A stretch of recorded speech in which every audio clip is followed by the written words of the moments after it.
when Festus Keyamo appeared before the Senate, all the drama and all that happened. Akpabio had to run to the villa to meet President Bola Tinubu, to explain things to him. I think at the meeting, maybe the president mandated Keyamo to apologize to the Senate. Okay. So that, and after the closed door meeting and all that, Keyamo appeared before the Senate again and started apologizing. This is just a drama. It is just a drama. It is a script that has been written already, just for them to come and start playing the script for us.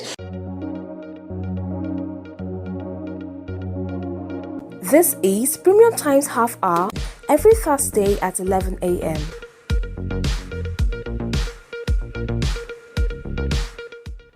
On today's episode, we are moving from discussing development issues to politics.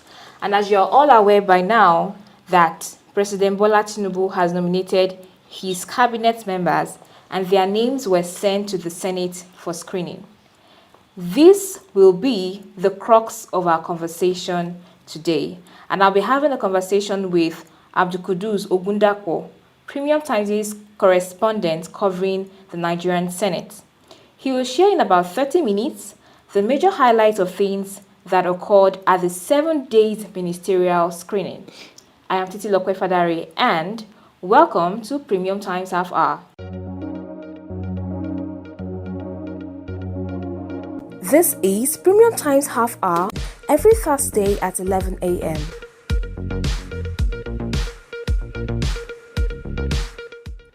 On this podcast show, we discuss important issues and matters of national importance. Premium Times is Nigeria's leading investigative and accountability platform, and we bring this show to you weekly as part of our mandate of providing the information you need to make informed decisions. The show spotlights exclusive reports produced by Premium Times reporters, from in-depth investigations, unique analyses, to human angle stories. I'll share some important stories we published during the week. The first is an editorial titled "Hunger in the Land and Ominous Adamawa Warehouse Looting."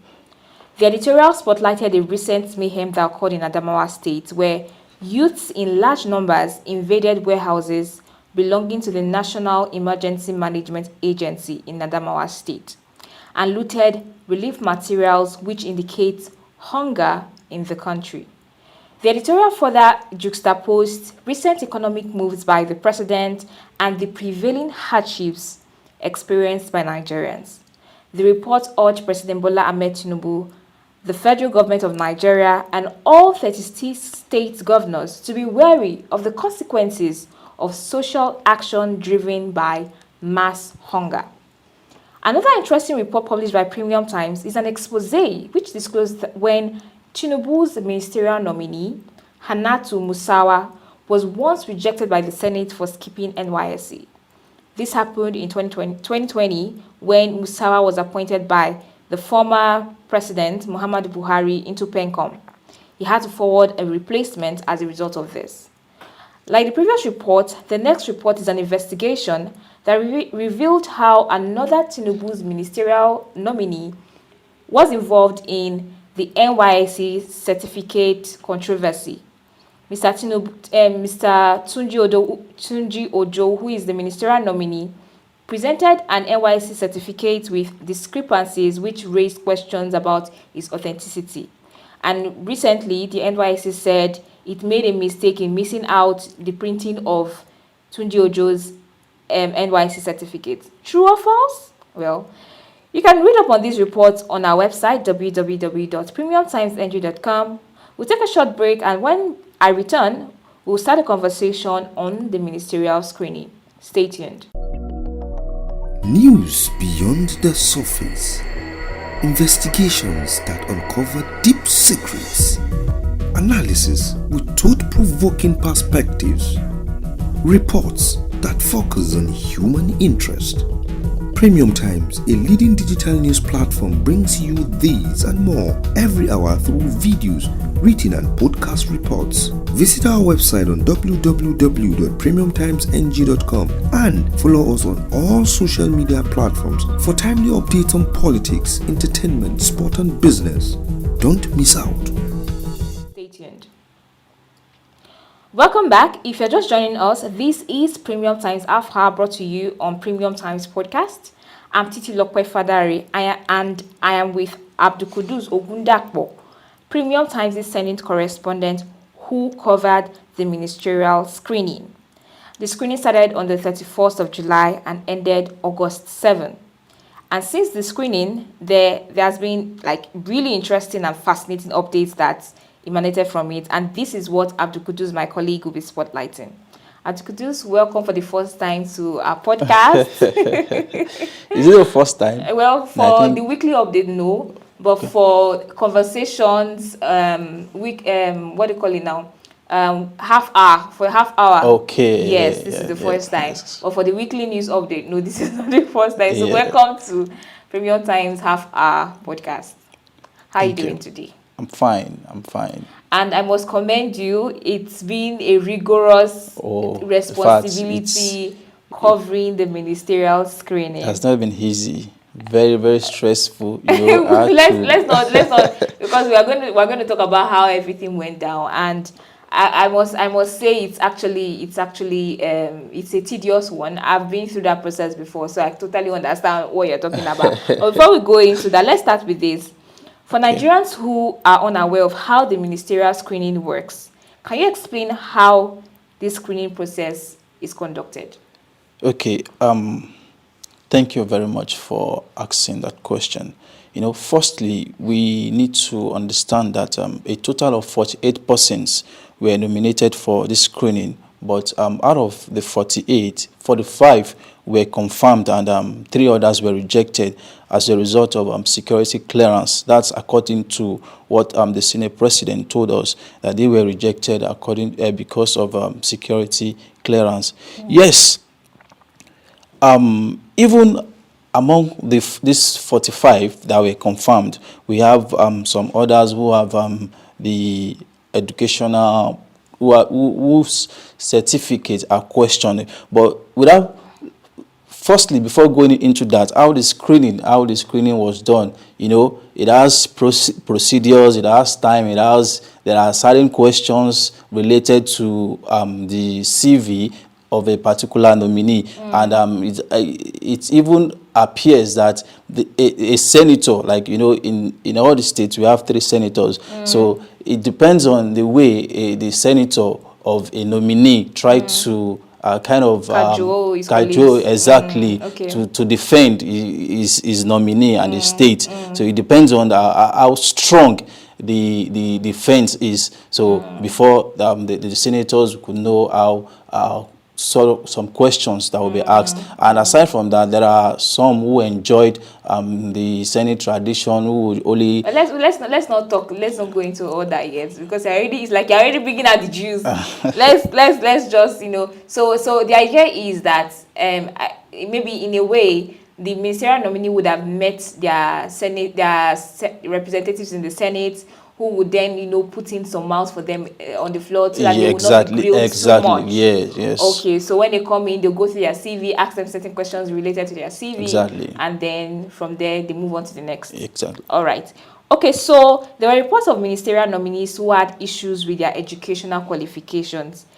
Did the Senate notice this? And if yes, how did they handle it?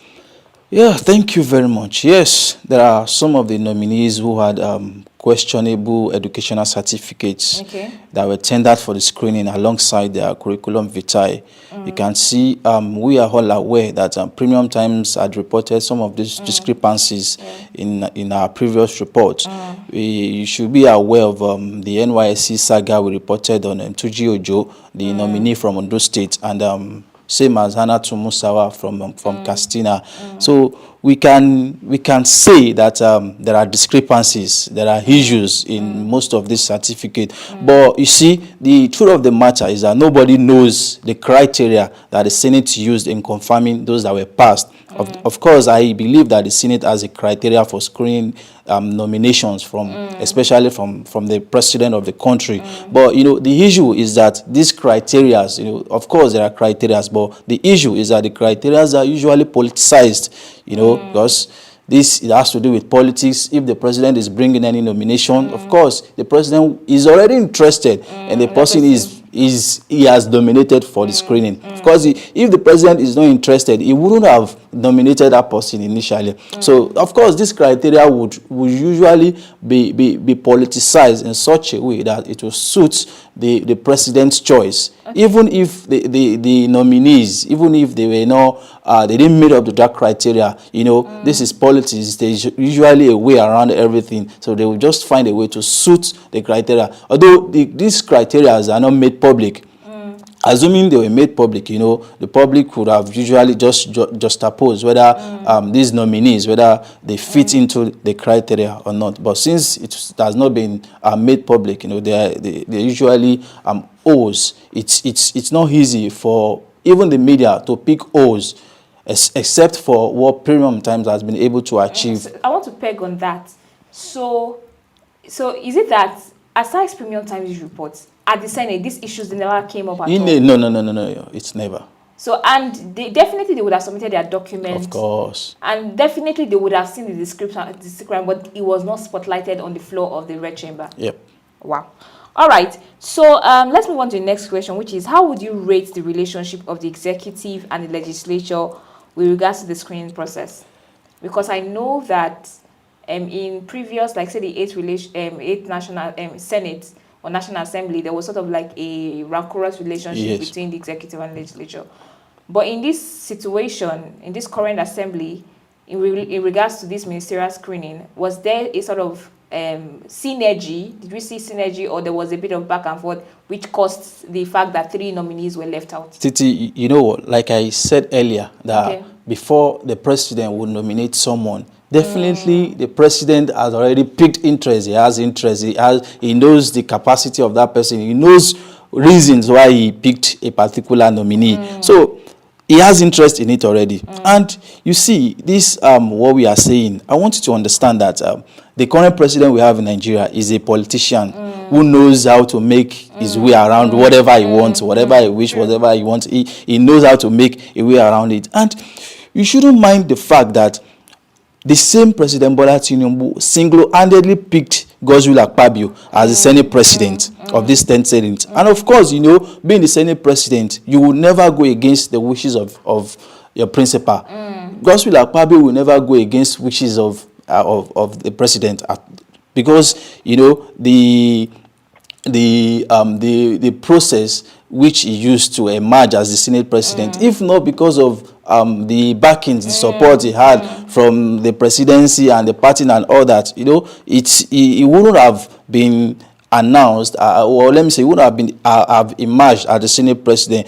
So that is why he would never go against the wishes of the president. I think it's even, we can all attest to it when Festus Keyamo, which the nominee from Delta, when he appeared before the Senate for screening, we can attest to it that there is cordial relationship between the Senate. It's just more or less like rubber stamp, but they are just starting. We can't start saying that they are rubber stamp. They are just starting, but we can attest to it.